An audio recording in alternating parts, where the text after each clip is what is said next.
freeze milk with me as a first-time mom. So when I first started pumping, I had no idea what I was doing, as you would expect for a first-time mother who's never done this before. And my husband really was my rock during those first 4 weeks of figuring out what we were doing, feeding our daughter, pumping, storing milk, freezing milk, all of the above. So he taught me this trick with the bags where you push out all the air by squeezing the liquid up, as I'm doing here, and then sealing it off the rest of the way.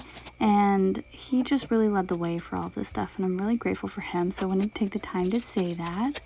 But I freeze milk probably every 2 to 3 days. It just depends. This night I froze 14 ounces, but we already had some milk in the freezer that I went ahead and took down to our deep freezer as well. Basically how we freeze it is we pour it all into a mason jar, and we got a top for the mason jar where you can mix it by pulling the thing in and out and mixing it without shaking or stirring. And then we put the milk all together in one and go ahead and plop it in the freezer flat. And so these were all already frozen, so I'm organizing them by date, and then we're going to take them down to the deep freezer. I have produced at this point probably 900 extra ounces of breast milk that are frozen.